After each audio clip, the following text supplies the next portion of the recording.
There we go, recording should be started now.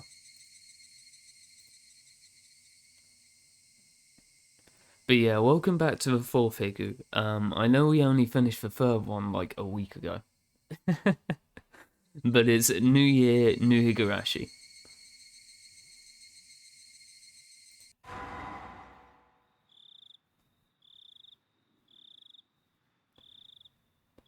So this is Higurashi Himatsubushi. It says the final mystery. It's not really the final mystery. You could say it's the final question arc. I now entrust you with all the mysteries hidden within Higurashi when they cry. However comical it may be, if you have reached any conjecture, then you have passed. This final novel is a meagre reward for you. Conjecture is impossible. You have a right to reject this story. Or, in other words, this is a bonus story. To say it quite plainly. You won't be finding out too much about the mysteries of Higurashi from this one.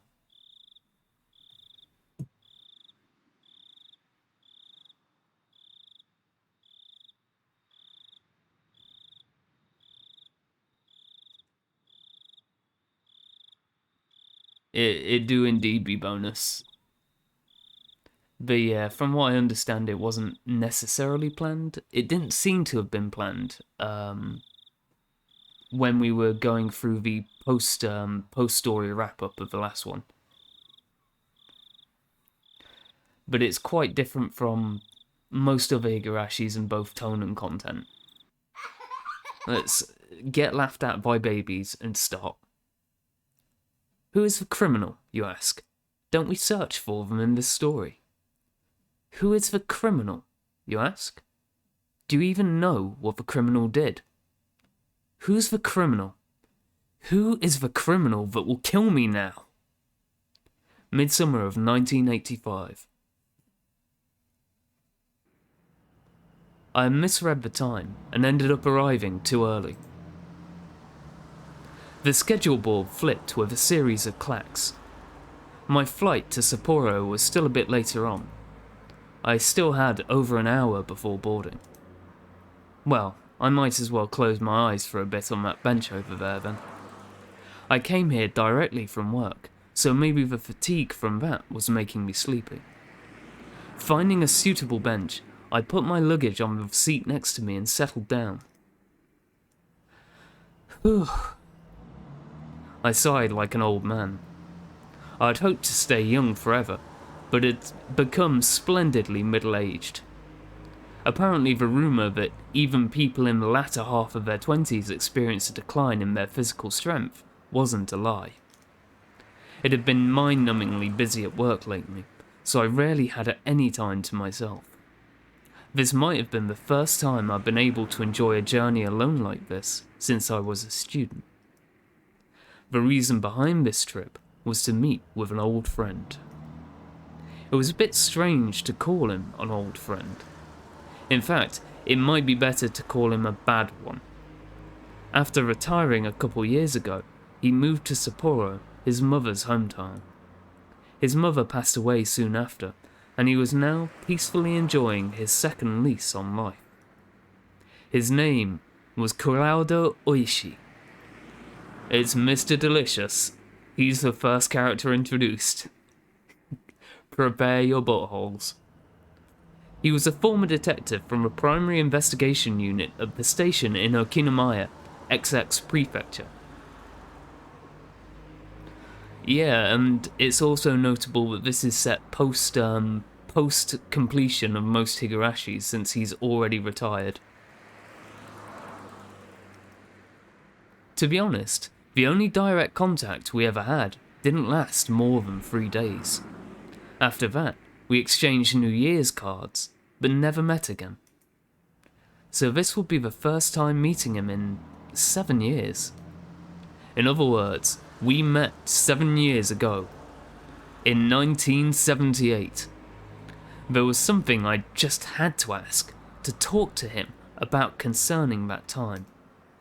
To explain that it was impossible not to recall the incident that happened back then. that kidnapping, the details and resolution of which were resigned to darkness. Also, it was impossible not to recall a certain mysterious girl. My name is Mamoru Akasaka. It was a year that had been strangely hot, even though it was only June.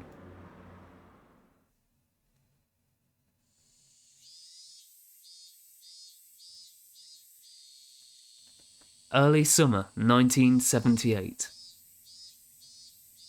Goodbye, teacher. Okay, bye.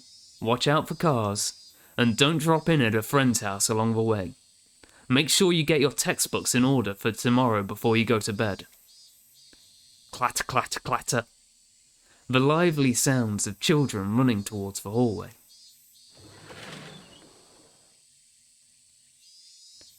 Hey now, didn't I tell you before? I already have one of those. I don't need any more. The unique, high-pitched voice of youth. The energetic shrill of the cicadas went completely unheard by their ears. Children returning home from school split off, one by one, from their groups of friends as they went through intersections in the residential area. Even though there were several of them in a group as they left the school, as they got closer to their homes, their numbers dwindled. That's why the fewer friends you were walking home with acted as an indicator that you were that much closer to your destination. Later. See ya. Yeah, see you tomorrow. He finally parted ways with his last friend. A van was parked at a bend in the road. The window was open, the sound of the radio leaking outside. It must have been the news or something. For that reason, the three of them were arrested for traffic violations and obstruction of justice. Due to the protests against the Hinamizawa Dam project resulting in bloodshed when clashing with riot police last month, things have only become more violent. The police are therefore taking precautions against radical activists causing yet another incident. Last week, there was also a direct confrontation with Minister Inugai on the steps of the Ministry of Construction. The boy's ears perked up at the mention of the name Inugai. At that moment, a man's face peeked out suddenly from a window of the van. His behaviour was a little different than that of a man looking around to see if there was any incoming traffic before he opened the door of his vehicle. His eyes meeting suddenly with the unfamiliar man, the boy panicked slightly. Nightingale, okay. Skylark, okay. They've secured the 2 blocks around us. We're good to go. The man in the passenger seat whispered quietly. Nodding in acknowledgement, the man opened the door and stood before the boy. You. Are you Toshiki Inugai-kun? While asking that, the man peered at the boy's name tag. Toshiki Inugai. The name was written plainly there.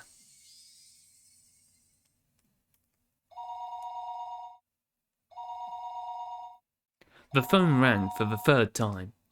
If he reached out, he could easily pick up the receiver. However, he was concerned that if it picked up before it had even finished ringing once, whoever was on the other end of the line would think him a fairly cheap person. That's why he normally never picked up the phone until the 3rd ring. Even he thought it was a worthless habit. However, his thinking that there isn't much meaning in waiting for just 3 rings, wouldn't waiting for 5 be alright? Was very much a reality. His mind filled with such trifling thoughts, he picked up the phone after the 3rd ring had finished, its reverb dampened by his action. Yes? Hello?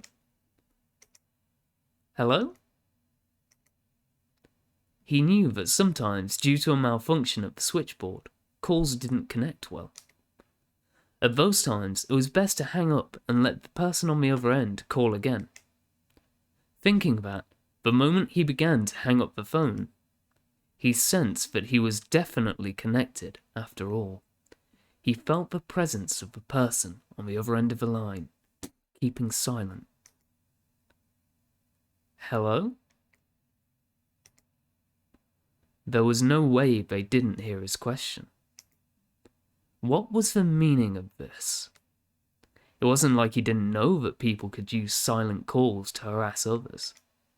However, he'd never received a call like that until today. Maybe he was just lucky before, but he didn't believe he would receive such a call on this phone. There were no direct calls to or from this line. Everything had to go through an operator. Therefore, there was absolutely no way the call would be connected unless it was verified there was somebody else on the other end of the line. That's why he didn't understand how to deal with this silent call, and instead settled into confusion. I don't know who you are, but if you have nothing to say, I'm going to hang up. Please call again some other time. Intending that to be a parting line, he made to slam down the receiver. It was at that moment the person on the other end of the line, spoke for the first time. You didn't say who you were, so I was anxious. If you're not Minister Inugai, please hang up right away. He couldn't help but be surprised by the extremely strange voice on the other end of the line. Was there a human alive who could speak with this hoarse and metallic voice? No, this was a voice he had heard somewhere before. It was the kind of voice that was on those lowbrow documentaries that they'd use when they wanted to hide the identity of the speaker, wasn't it? The voice he was hearing over the line was exactly like that. Who are you? As I said, that's what I want to ask. Are you Minister Inugai? He, Inugai, hesitated to answer. Unable to discern the intent of this suspicious phone call, he had a vague feeling that something was off. Oh yeah, you don't fucking think, dude. I think something is very much off. I don't think you need to be so vague about it. He thought about hanging up the phone and asking the operator who initiated the call. However, he forced himself to restrain that urge, and for the time being, chose to state his name and listen. That's right. This is Inugai. I said my name, now you say yours. My name doesn't matter. First of all, let's begin by thinking about the situation you're in right now. Right now you're sitting in your chair talking on the phone. Yes? Then why don't you try opening the lower drawer to your right? The lowest drawer to the right of the minister's chair. There was a lock on it, not enough to function as a safe, but nevertheless, it was a drawer that contained some valuable things. That's why Inugai thought that the person wanted some of the important information contained within that drawer. Sorry, but I don't have any intention of opening that. I have no reason to follow orders from someone who won't even give me his name. If you don't open that drawer, I'll hang up the phone. You will most likely end up regretting that. Why don't you think about opening that drawer first? Inugai didn't like following orders from this suspicious person one bit. However, he was concerned about what the man said about regretting it, so he decided to open the drawer. He took the small key he kept stowed in his wallet and unlocked the drawer. His hand stopped right before he opened it. What if there was a bomb inside, and it would explode if the drawer was opened? That delusion took hold of him. He quelled that instinct and opened it. Did you do it? The thing that's in there. Do you know what it is? This is... What is the meaning of this? Hey! I don't think there's any need for me to explain, is there?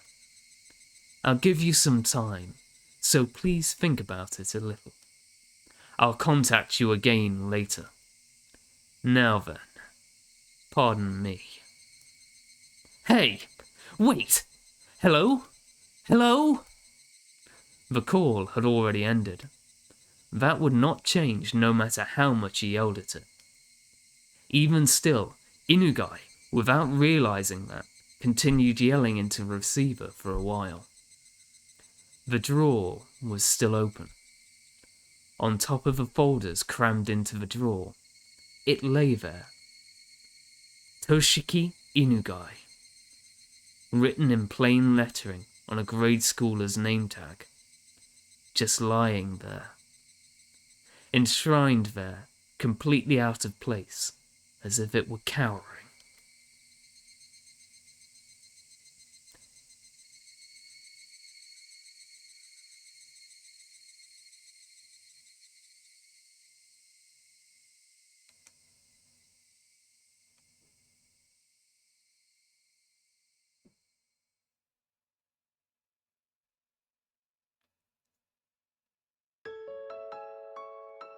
So I think this is probably the first time in the series we've been exposed to incidents outside Hinamizawa, or rather outside the Shishibone prefecture. So it's quite interesting to see that the setting is not confined in the same way it has been throughout previous novels. We have not entered the closed circle yet. Do you remember, Yuki? This picture. This is where I first proposed to you. That brief moment before you nodded back. You probably wouldn't know just how much it seemed like an eternity to me. Yes, I would have never thought that amount of time could feel like an eternity. Compared to how long I had to wait for you to propose to me, it was... From the moment I met you until today, compared to the time I've spent since I was born, it might only be a brief period, but they were definitely precious, beautiful days that deserved to be called an eternity. That time continues even now. From now on, I wonder if it'll be a boy, or maybe a girl. Either one is fine. Boy or girl, either way, it's a living proof that we love each other. If it's a boy, we'll name it after you, Mamoru. If it's a girl, we'll put the Yuki from my name in hers. Thinking about names is so fun, but in the end, we still haven't decided yet. There's still time to puzzle over it. Not that long of a time, actually. You see, Yuki, there's something I have to apologise for today. It's my job. Sorry. It looks like an annoying bit of work has come up. In the worst case, I might not be able to be there for the delivery. It's fine. You have a very important job. What you do protects the way we live. Compared to you, it's nothing. Please, go ahead. When you return, I'll be waiting here with our child. Thank you. Also, I'm sorry. Please don't apologise. If you feel guilty about it, then you can just atone. If I atone that much, no matter how much money I have, it won't be enough. It's a joke. Now, go on. So that was apparently a discussion between a husband and wife where, for whatever reason, they decided not to pass the text very readably. It's hard to know who's talking where. So sorry for not voice acting it particularly well. As I left the room, I bumped into an elderly man. It was Yuki's father. In other words, my father-in-law. Father? I didn't want to intrude, so I waited in the hall. I didn't mean to eavesdrop, but I heard. Go. Yuki is that kind of girl. No matter what happens, she doesn't want to hold you back. I've forced Yuki to give up on so many things. To put her through this during childbirth, such an important time in her life. I'm ashamed. If you really feel that way, when you're done with your work, make some time for Yuki. She'll be happier with that than you passing your work off on someone else. Thank you. I know full well you do important work. Be proud in what you do. Yuki is looking forward to your triumphant return. Yes. I jumped into the taxi that was waiting outside. Compared to the time when I first got here, the numbers on the fare meter had grown considerably. It seemed the modest time Yuki and I had spent together wasn't so modest from an objective point of view. Sorry to keep you waiting. Go ahead. No worries. Well then, off we go. The taxi jerked as it changed gears to accelerate, soon burying the hospital my wife was in behind a throng of buildings. If it was to end up as a really troublesome ordeal, I probably wouldn't be returning for quite some time. To call a rookie like me, and on top of that, one who's off duty, it seemed that the section chief was calling for all hands on deck. The veteran upper brass gathering on an emergency basis happened occasionally. This was the first time, though, that I had experienced everyone gathering together like this. Whatever was happening, there was no doubt it was going to be something novel. Right when my wife was ready to give birth. If I wanted to spend the time to curse my misfortunes, I'd be here all day. Even the verdant ginkgo trees lining the street but always brightened my mood seemed to lack some of their usual luster. Eventually, the government office came into view. Briefly holding my breath, I let the feelings of tension course through my body once again. I had to remember that the work I was doing was important, necessary, and difficult. I composed myself and sharpened my wit. Ready. The taxi stopped in front of the building.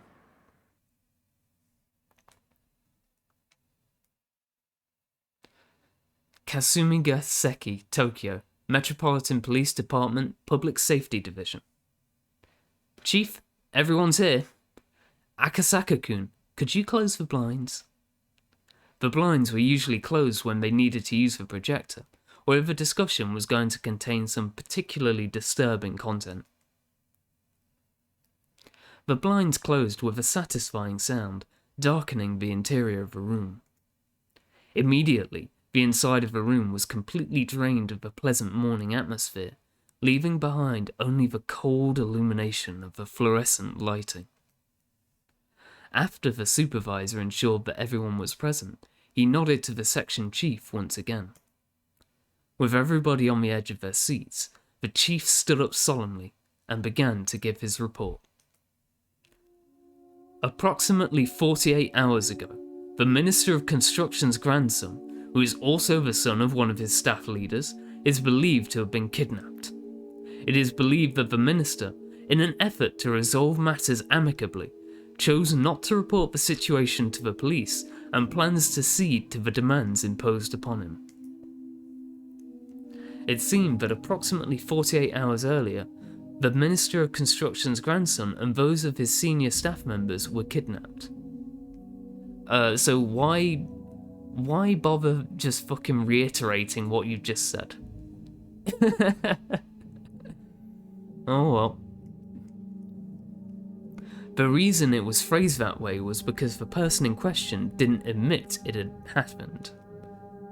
Based on the results of the surveillance conducted on the minister's residence, multiple suspicious phone calls from what is believed to be outside the city took place. The abducted child is said to be under treatment for some illness, but there's no trace of any hospital records or witnesses to such effect. Due to that, and various other reasons, we believe, without a doubt, that a kidnapping has occurred. Here, they omitted the details that brought this incident to light. If you think about it a bit, that meant that before this incident happened, the minister's residence had been under surveillance already. I won't use the words spied upon. Of course, there wouldn't have been court approval for this, and it would have been very hard to explain to ordinary citizens. However, it was quite an effective method to catch wind of incidents like this before they got worse. I'd like for you to understand that dealing with these cases before they become a problem is the job of the Public Safety Division. Why is he just following their demands instead of reporting this to the police? The fact that a minister can't even trust the police, what is this world coming to? It seems that a group of perpetrators demonstrated that they have quite a high level of surveillance on the minister themselves when they conducted the kidnappings. Enough to give the minister pause before calling the police. We'll find out right away if he called the cops, more or less. So it's possible that there's a mole close to the minister. Several of the higher ranking members who seem to have experience with this kind of thing let out deep sighs. The goals of the perpetrators, their demands, as well as this entire incident, are as of yet unclear. But in any case, the possibility that this may grow to threaten national interest is extremely high. If their goal was to simply have their demands met for monetary gain, that would have been nice. However, if this was some politically motivated shake-up, things would get a lot more complicated. Since we're not receiving any cooperation from the victim, that means we're not privy to any of the details of the threats or demands. Due to the fact that we believe there may be a mole involved in this incident, this investigation is highly classified. Only the people in this room are to know of this. Furthermore, as this case is our utmost priority, we'll be placing a hold on everyone's normal duties. Understood? After that, the supervisor continued on, tactfully explaining our course of action. If this incident were to become public, it was possible that the minister's political life would be over. I'll spare you the explanation of how the rest of the dominoes would fall, but in the end, support in the Diet would decline, followed by a no-confidence vote and a snap election, and it might even expand communist influences. In other words, we wanted to handle this delicately. Kawasaki and Seiki monitor communications from the minister and the child's residences 24/7. Find out what the minister is doing. Report anything that happens. The remaining members investigate whatever is related to the case as assigned to your units. Focus your line of investigation on the commies, Reds and Confeds.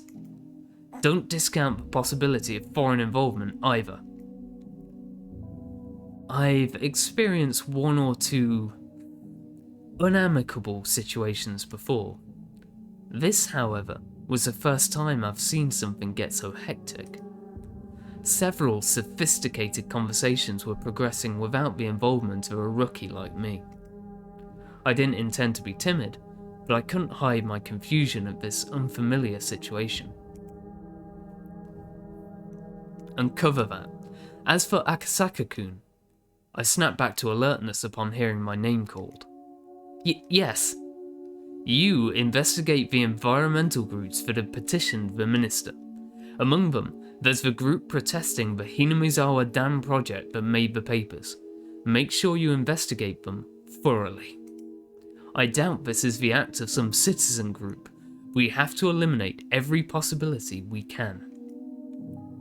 Understood. So those opposed to the Hinamizawa Dam. It's probably best if you go to the location personally.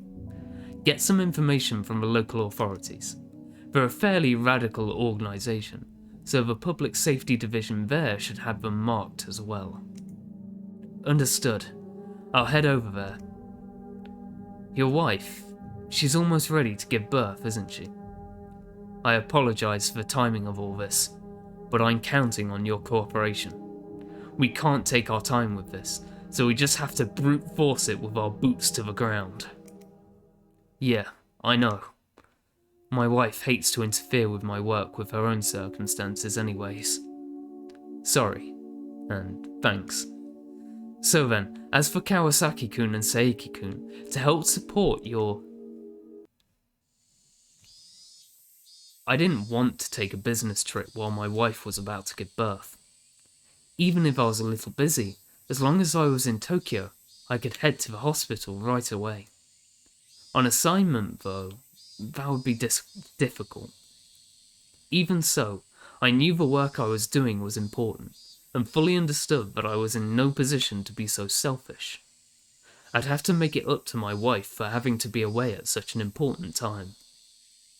My wife, Yuki, will probably forgive me with a smile. The only thing she could hate doing would be holding me back. My male ego, though, at least wished she would have tried to stop me. Sorry, Yuki.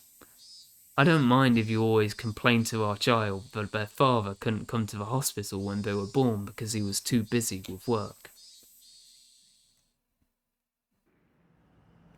The next day, I took the bullet train to Nagoya, and from there transferred to the train to XXX Prefecture. Getting to my destination by land took several hours. If I was travelling by air, in that amount of time I could probably get as far as Hong Kong. XX Prefecture was by no means close. I never sat in first class except for work, but whenever I did, the seat seemed stiff. Closing my eyes, I mentally reviewed the documents I read yesterday. The group under investigation, the Onikafuchi Defense Alliance. They were a group of residents opposed to the development proposed. Opposed to the development proposed. That's surprisingly hard to say. Rap god. They were a group of residents opposed to the development proposed under the Hinamizawa Dam project. The local protests were quite heated, and were getting more radicalised. Even limited to what was written in the newspapers, there was bloodshed that occurred during a clash with the riot police, interference with the dam construction, too many to count. The number of petitions, sit-ins, and direct appeals to the relevant organisations were innumerable. As an extension of that, there was a direct appeal to the Minister of Construction the other day.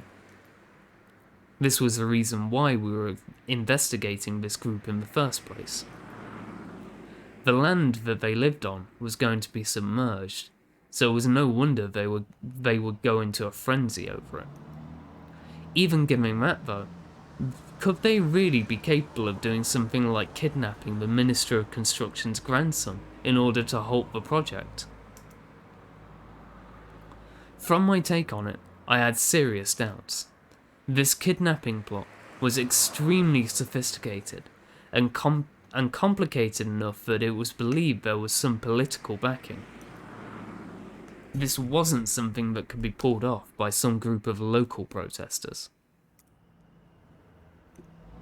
Well, just like the chief said, the plan was to eliminate all possibilities. While I'm in the XXX references room taking my time investigating, the higher-ups in Tokyo will probably solve the case. Without my involvement entirely. Even if that was true, I couldn't regret being away from Tokyo while my wife was ready to give birth. This was work. There was really nothing that I could do. Ding dong! The announcement that we would be arriving at our destination soon snapped me back to wakefulness. Gugura, XX Prefecture, Prefectural Public Safety Division.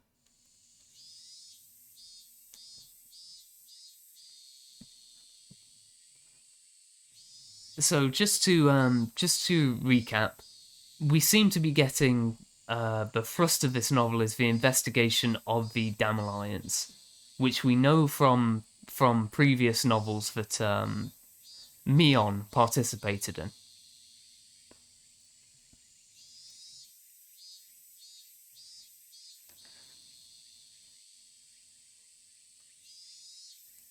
But because of that, it's set well before the events of the other Higurashis we've experienced.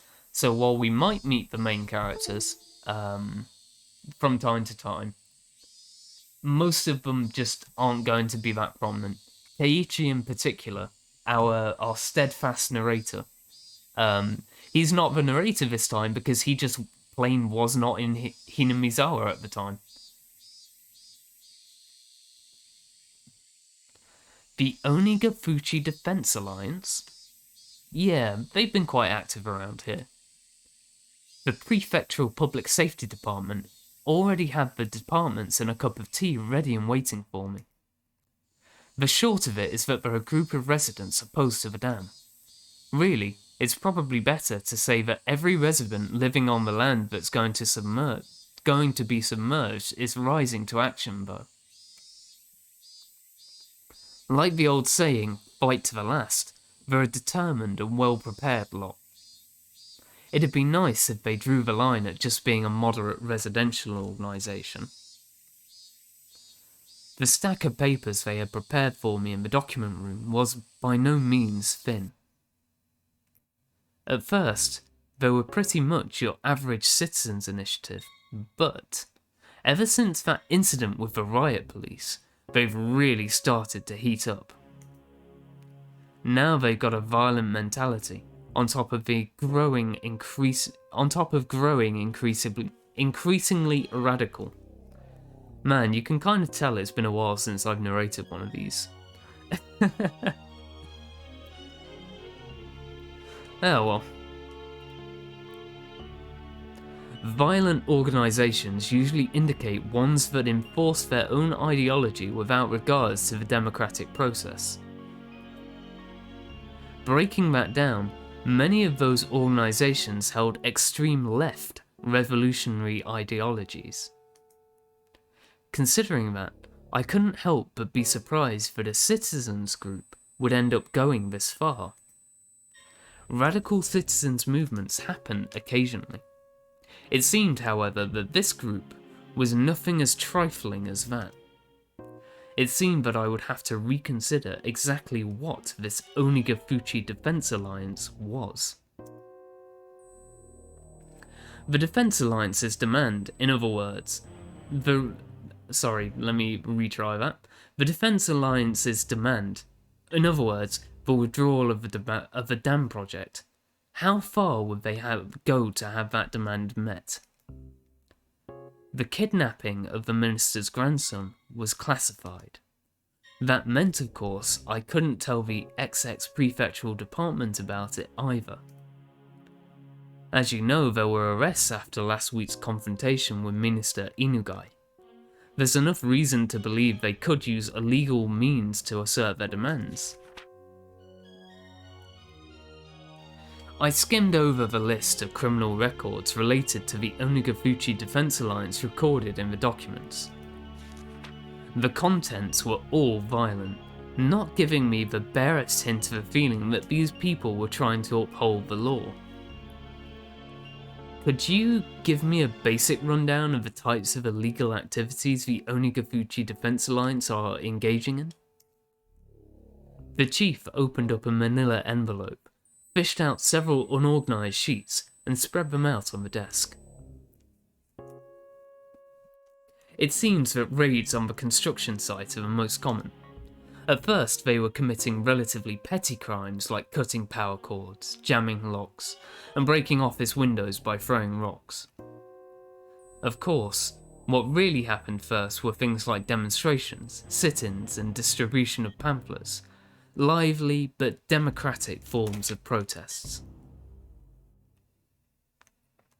However, then the demonstrators and police clashed, which started a riot, leading to numerous injuries and arrests.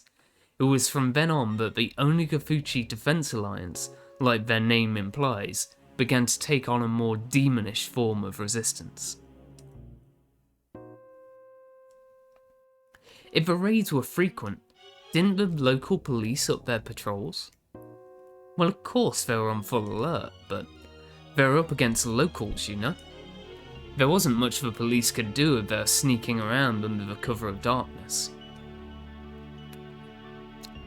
You might as well label the entire map of Hinamizawa village around the damned construction site enemy territory. No matter how alert the police were, the locals would just show them exactly how easy it was to sneak around. Actually, it was after the police upped security that the protesters started getting ever more extreme, as though they were being provoked. See here? Can you tell how things started to heat up? An office set on fire. The destruction of heavy construction equipment. Destruction? They couldn't have used explosives. No way. You see, they crammed the gas tanks full of sugar cubes. If they do that, it fouls the engines. Whoa. Excuse me.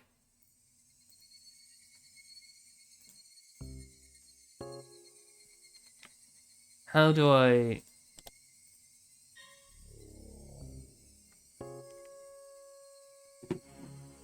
Sorry about that. I accidentally pressed a key. But yeah, I feel like we myth busted this in one of the earlier thingies. Like, sugar cubes are really not that potent in destroying car gas tanks. Even in Japan, it seemed that there had been people doing that to the vehicles of occupying forces right after the war. Compared to misdemeanors like breaking windows, it was extremely violent and aggressive. After being toyed around with to that extent, the local police have completely lost face. The arson was a bit much. After that, the local police drastically increased the number of personnel they had stationed there around the clock. The raids on the construction site quieted down a bit after that. He used the words quieted down, but that was still smack dab in the middle of the list of crimes. See, after that, after they found that attacking the site had become difficult, they started resorting to personal attacks. The first people targeted were the construction workers. After that, there was silence. What was being described to me was a guerrilla war fought in the jungle. Threats and violence against workers, harsh words and harsher rocks were thrown. There's quite a list of accusations here, but there's not a whole lot of convictions. Of course not. First of all, there's no witnesses. On top of that, even if we identify the perpetrators, they have alibis coming out of a woodwork. What do you mean by that? Take, for example, you're walking around in Hinamizawa when a certain man stabs you with a knife. You remember the person clearly, and even know his name and address. However, the knife doesn't have any fingerprints on it, and there's no other physical evidence. Well, you'd think this would be a run-of-the-mill assault, wouldn't you? In Hinamizawa, though, it's a perfect crime. Everybody is... the entire village, they're all in on it. To protect the man who was the perpetrator, they'll get their stories straight and prepare an alibi. To that end, they'll probably even forge some evidence. There's nothing they can do but put them on trial. On top of there not being any material evidence though, people testify one after another to cover his side of the story. any prosecutor would hesitate to file charges. I'm not sure about murder, but if it's something like opening a gash on somebody's forehead with a thrown rock, or leaving a bruise after hitting someone, even if you could single out the suspect, there's enough reasonable doubt to not convict.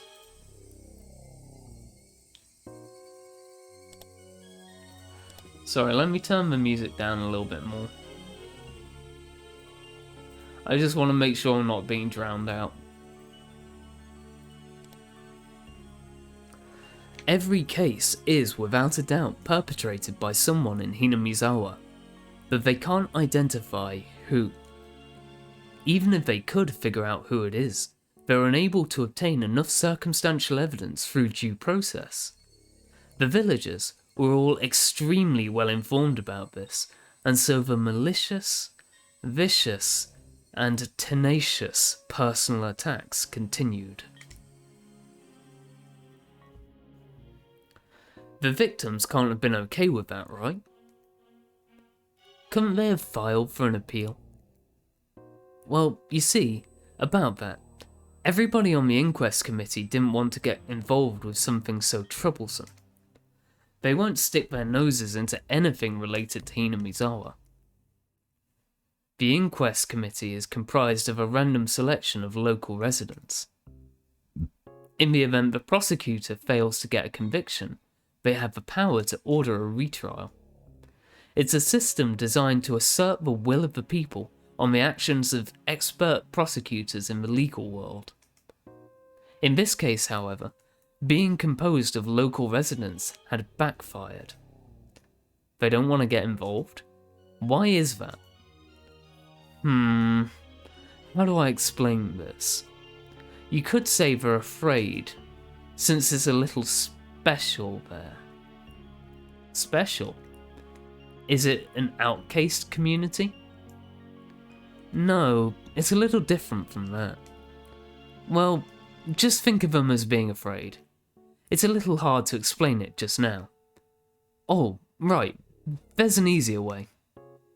Wiping his forehead with a handkerchief, he opened a file labelled as a list of members of the Onigafuchi Defense Alliance.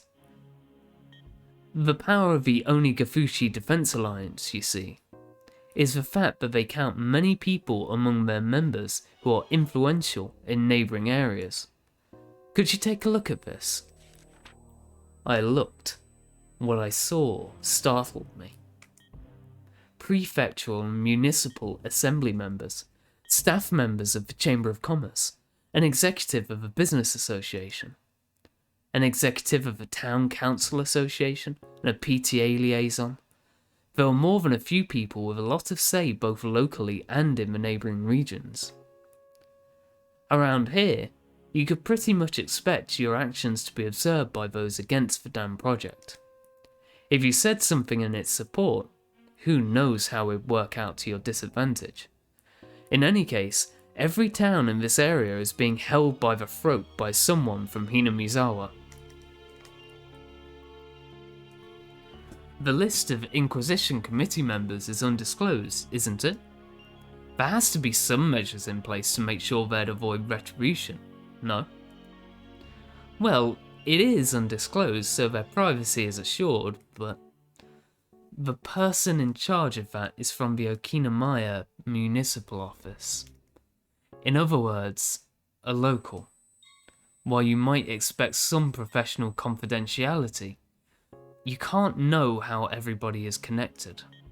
The people from Hinamizawa have a lot of tight bonds in that regard. When you consider the obligations and duties of people have to the region, the web of information thereby formed is nothing to scoff at.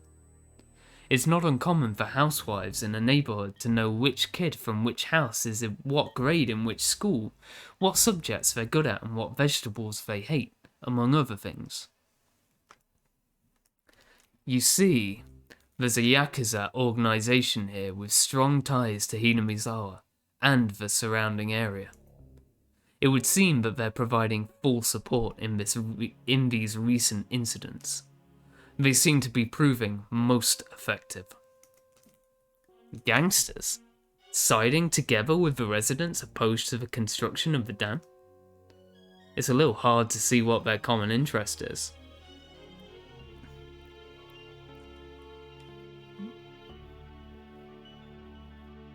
So it is an interesting thing that they would bring this up. I've commented on this before, but generally with organised crime, in both America and in Japan, I believe, there is a strong correlation between organised crime syndicates and the construction industry. I forget what the actual reason about it was. I remember reading about it in a huge book about the full history of the mafia. But there's something about the construction industry that makes it easy to set up legitimate front businesses.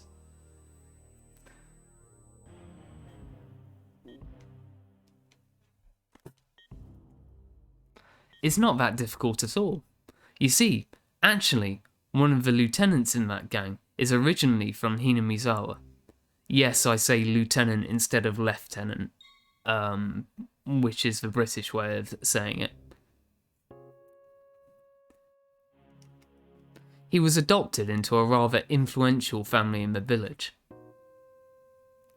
Exactly what was this Hinamizawa? I had thought it was some desolate rustic village. However, for some reason, they exerted a strong influence on the surrounding areas and had a strong sense of unity. They would protect their village by any means necessary, even if that meant resorting to violence. The chief had said that they were afraid because there were numerous influential people living there, but somehow I got the feeling that they were afraid of the village itself. There was something clearly different from what I had read in the documents in Tokyo. This was no simple residential protest against the dam. For some reason, an uneasy feeling began to nestle itself at the back of my mind. I chose the most basic way to ask my question. In other words, I directly asked what I wanted to know. Chief, this is just a hypothetical situation, but... Huh? This Onigafuchi Defense Alliance, in order to halt the dam project, do you think they could, say, threaten somebody important to accomplish that? The chief replied immediately. It's possible. Truth be told, they've already gone to municipal and prefectural offices, as well as local offices of the Ministry of Construction, and done things that could be construed as intimidation. Several of the workers' families have also reported that they're being followed around by some suspicious people. Well, that would make sense. To halt progress on the dam, they raided the construction site, destroying heavy machinery and lighting the construction office on fire.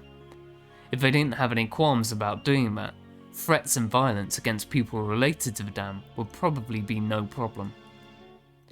But that was it.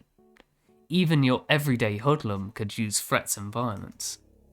However, this time it was the kidnapping of the minister's grandson, an abnormally high-level crime. Not only was pulling off the kidnapping difficult in the first place, but so was manoeuvring to have the minister surrender to their demands immediately. There was no way this was the work of amateurs. Did these people have the power to enact this large of a crime? That was the heart of the matter. I am just going to take a moment to grab a drink. I'll be right back.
Okay, I'm back. So sorry I've not been providing too much commentary right now, but this is basically just a fact dump. We're being introduced to the situation, so there's not too much to comment on other than, hey, this is what's happening. We haven't even really got to know Akasaka-kun that much. Since we've not really seen much of his personality other than that he's very dutiful towards his job, and that he loves his wife a lot.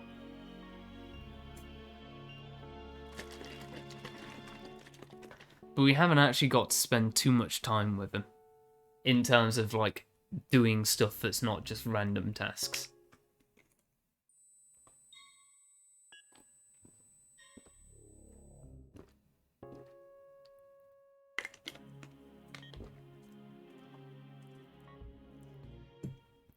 But it is interesting that as soon as we get out of Hinamizawa, we almost seem to change genres from a closed circle horror mystery to a political one.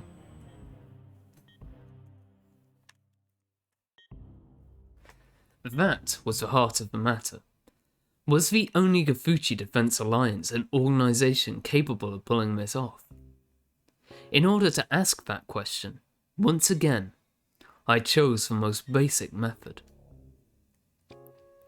Again, hypothetically, do you think they could kidnap a relative as someone of political importance? There's no way they could pull off something that big.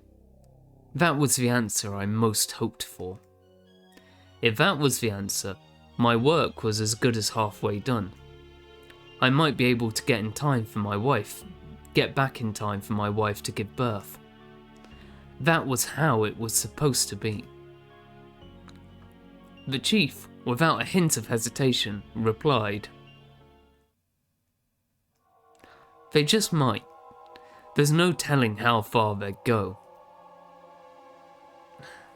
Sorry, Yuki.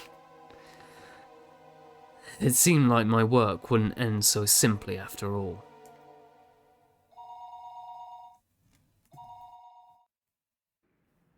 Oh, Akasaka-kun. Good work. How's the information gathering at XX Prefectural Office? It's coming along. It seems I'll be able to meet with their local public safety department, so I'm planning on heading out that way. How's the investigation in Tokyo going? The others are progressing along, but the number of groups we have to investigate are countless. Time isn't really a luxury here. There were no new developments at this time. No matter how suspicious the Onigafuchi Defense Alliance was, if they solved the case in Tokyo, my job was done. It looked like my wishful thinking wouldn't come to pass. Hanging up the phone, I let my gaze drift outside the window to the valley of unfamiliar buildings. Akasaka-san, a car you can borrow just returned. I'll take you to it, so follow me. Ah, thank you. He showed me the elevator to the underground parking lot where a battered sedan was waiting for me. That the steering wheel kept drifting to the left was a little concerning, but it would be enough to get me around for a while. My destination was Shishibane City, XX Prefecture, an area under the control of the Onigafuchi Defense Alliance. The Okinomiya police station was right on the front lines.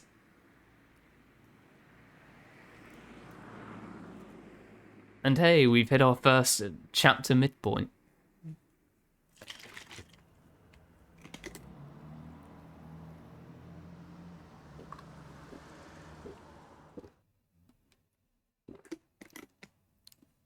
Okinomiya XX Prefecture, the Okinomiya police station. Shishibane City was, as far as provincial cities went, rather behind the times. Okinomiya, recessed in the mountains, was even more remote. With little change between the seasons, all that was left was the tepid passage of time. It made for a rather drab town. There were no tourist attractions or local delicacies. Without even a strong regional industry, it was simply dull. Just looking at the monotonous and peaceful landscape, it was hard to catch a glimpse of the radical resistance of the Onigafuchi Defense Alliance. The atmosphere of boredom didn't hint of the didn't hint of the Okinomiya police station being on the front lines of the dam conflict, nor of the previous numerous incidents that I heard about at the prefectural headquarters. Good morning. Are you here to pay a fine? No, I have an appointment with Motodai-san of the Public Safety Division. Please tell him it's Akasaka. Ah, my apologies. Please wait a minute. The clerk, who thought I was here for a parking violation at first, after fumbling with the unfamiliar extension number, told the person on the line they had a visitor. Welcome, welcome! Akasaka-san, was it? It must have been tiring travelling out all this way. Sorry we have to do this here. I tried to reserve a reception room, you see, but the counsellor suddenly woke up and chased me out. I would hesitate to call where we were a conference room, as it was very small and cluttered. The cramped space was packed with lockers. I had the impression that it was more of a change room that doubled as one for smoking.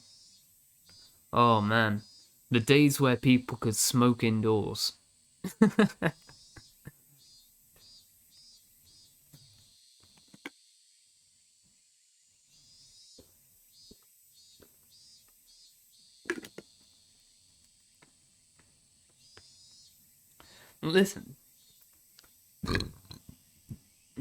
Listening to his crude chortles, I didn't get much of a feeling that Motodai, who was head of the local public safety division, was much of an intellectual. But I knew that, in exchange, he had both experience and absolute confidence in his instincts. I apologize for interrupting you during such a busy time. I'm Akasaka from the Metropolitan Police Department. Pleased to make your acquaintance. Motodai from the Public Safety Division. Nice to meet you. I was threatened by Sankai from the prefectural gangbusters to be generous with my cooperation. Gangbusters? You mean the prefectural crime prevention division? Oh my god, there's so many organisation names and they all have so many syllables to them. It's easy to get tongue-tied. You see, we're treating the Onigafuchi Defense Alliance as an extension of the local Yakuza. You'd have to be a newbie if you think they're just a residential protest group. They said at the prefectural office too that the Onigafuchi Defense Alliance was linked to the local mob. If I recall correctly, the adopted son of somebody influential was a lieutenant in that gang. It's the other way around. The complete opposite. The Yakuza put up the protest group as a front to justify their actions. Just think of it like that. Completely the other way around. Motodai was just about rolling with laughter. This was slightly different from the info given to me at the prefectural office, but somebody embedded locally would be more knowledgeable. While we were talking, occasionally some people who seemed to be detectives would come in and change. One of those individuals, noticing Motodai's guffaws, came up to us.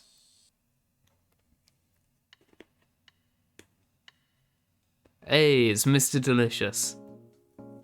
First sprite of a novel and a new BGM.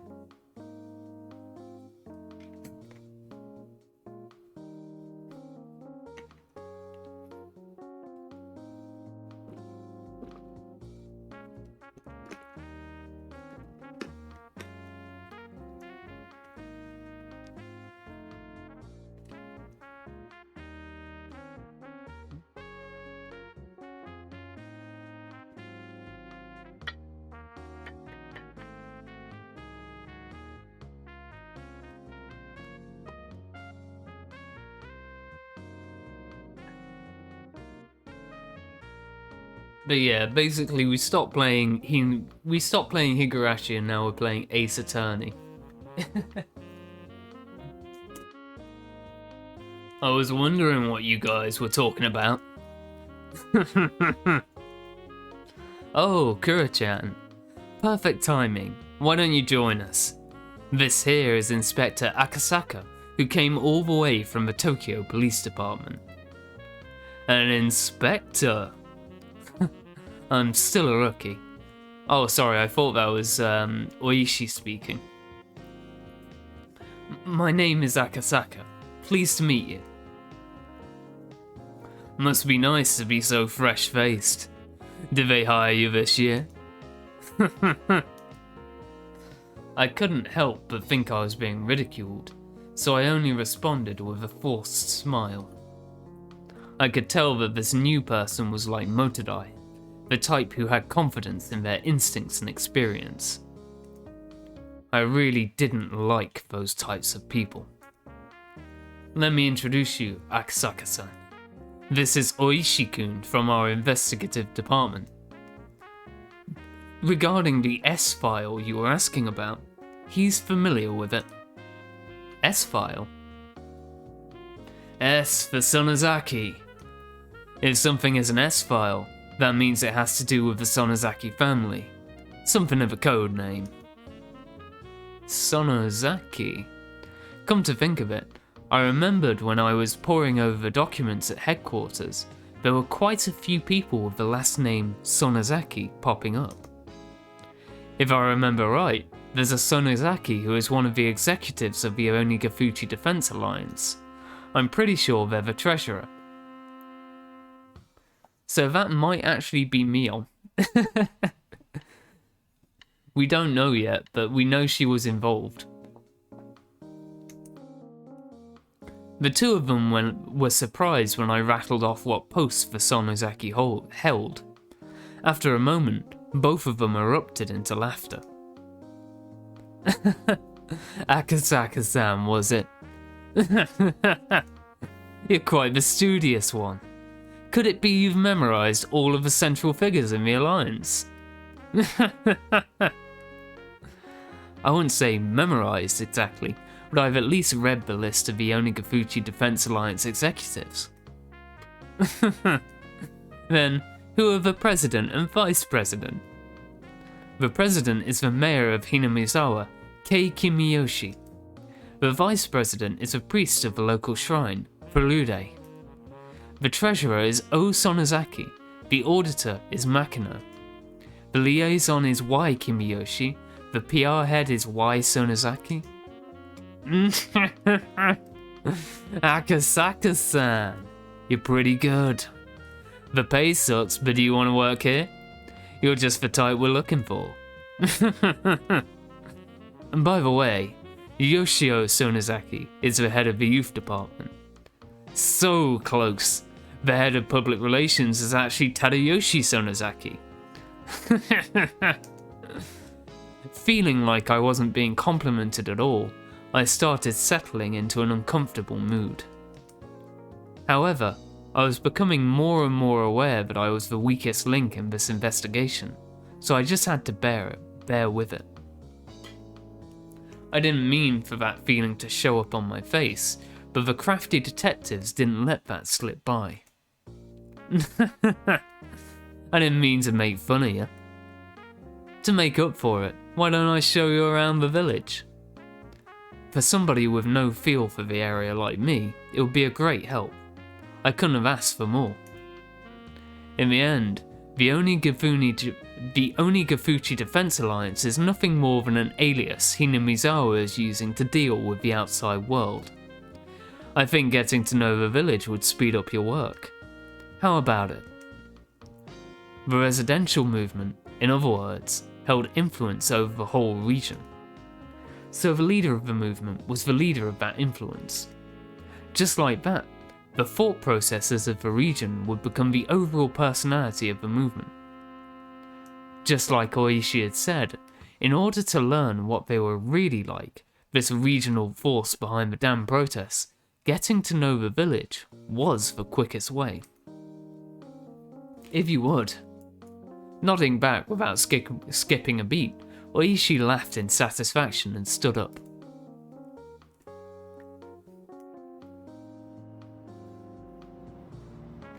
If I took the information I learned at the prefectural office and from Motodai to heart, if my position was exposed, my personal safety was at risk.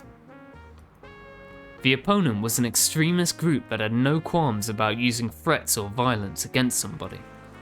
If my personal info was leaked, it wouldn't be hard to imagine that I'd be in danger, whether on the job or not.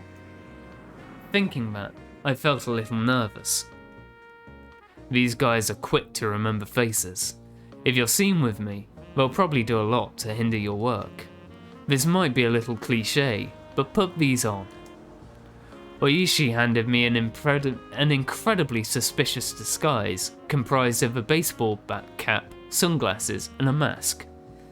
I didn't want to get all hot and stuffy, but Oishi's warning was probably right on the money. Considering that, I put them on with appreciation. I looked so suspicious that Oishi had to smile wryly. How much should I tell you again? Let's see. To the part where you were talking about how these three ancient families control the village.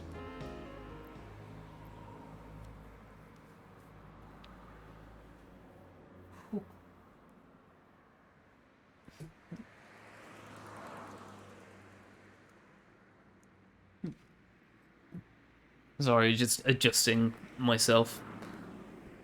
The Onigafuchi Defense Alliance was the same as the village of Hinamizawa itself, meaning there was a direct correlation between being an executive in the alliance and being a leader in the village, as Motodai had told me a short time ago.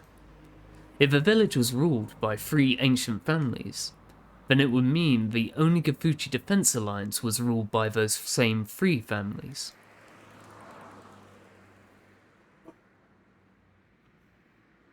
What did the documents of the prefectural office say about the leader of the Defense Alliance or whatnot? The documents I was using were classified. If I responded to Oishi's question, it'd be a breach of security. However, most likely, this man, I judged, was more well versed in the situation than any of the documents of the prefectural police department, so I decided to answer him. That the president of the alliance is the current mayor of the village, Ichiro Kimiyoshi. Oishi, upon hearing that, let out a small chuckle. For him to ask like that, and laugh at the answer as it was recorded in the documents, meant that wasn't the case in reality. So then, that means there's someone else other than Kimiyoshi behind the scenes. Contrary to what the prefectural office thinks, or rather, what is commonly known. Old man Kimiyoshi is nothing more than a figurehead. In the first place, the post of mayor in that village is nothing more than ceremonial. In other words, there's something else in charge of both the alliance and the village? Would that be the three families we just talked about? Well, I'll explain that part right now. All of a sudden, with a thunk, the car suddenly lurched. The paved road had given way to a gravel one. At the same time, the scenery outside the window changed. The Hinamizawa Dam project must be withdrawn. Overthrow the shameless puppet of a governor. The dam will submerge the natural beauty of Hinamizawa. Protect the village from the unethical dam. Fear the wrath of Oyashiro-sama's curse. Demolish the dam. Those involved must go away.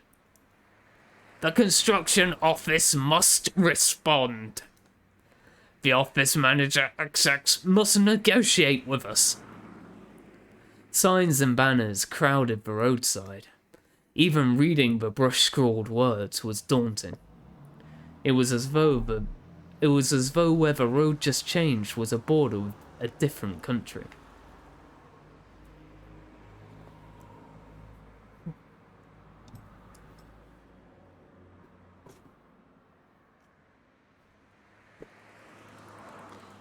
So this is going to be a little bit weird, but I'm gonna cut it here for tonight because I am feeling like a little bit more worn out from a reading than usual.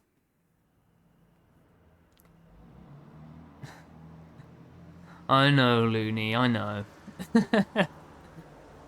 But unfortunately, like, having not done these for a while, my throat isn't properly warmed up for them anymore.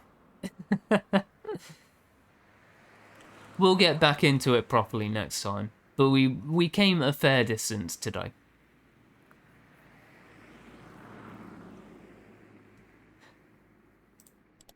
But yeah, we were just setting up this time.